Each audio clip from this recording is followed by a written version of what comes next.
Мислам дека во изминатите неколку години се направија важни исчекори во борбата за здрава животна средина, но секако тоа е далеку од она што ни е потребно и од што е доволно. Но мене ми е многу драго што, например, се донесе законот за енергетика. И тој закон е важен од аспект на она за кој ние се залагаме, а тоа е зголемено искористување на обновливите извори на енергија од сонце и од ветер и преминот од јаглен кон овие обновливи извори на енергија. Со тој закон практично се отвори вратата за една поширока употреба на обновливите извори на енергија. Се разбира дека тоа е баш така отворање на вратата и први чекори, понатаму треба да следи многу зголемен интензитет на искористување на обновливите извори на енергија. Вие знаете, ние бевме постојано во борба против отворање на нови рудници, донесовме закон со кој што го спречивме отворањето на нови рудници од отворен коп кои користат цијаниди и сулфурна киселина.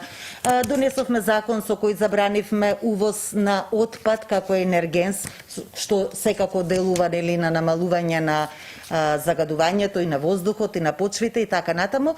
Во процедура се во собранието веќе неколку закони од сферата на заштита на животна средина.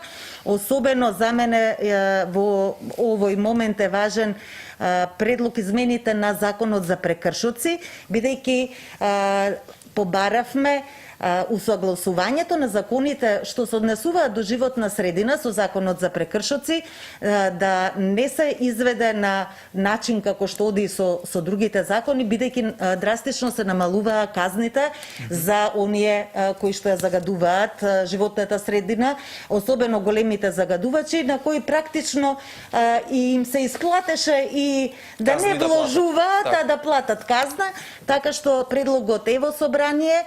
Се надевам дека со ова ќе се овозможи 20-кратно зголемување на казните за загадувачите. Потребно е двотретинско мнозинство, 80 пратеници. Јас се надевам дека сите ќе го поддржат. И уште еден закон што е важен, особено за намалување на аерозагадувањето, тоа е законот за квалитет на амбиентен воздух, кој што исто така во собраниска процедура, одличен закон, усогласен со Европска унија. Ние за тој закон дискутираме и заедно и со опозицијата. Имаме формирано една зелена група, да ја кажем, за заштита на животна средина и клима со О2 иницијатива, така што заеднички дискутираме, веќе договоривме и неколку амандмани кои ќе ги поднесеме се со цел да го подобриме законот.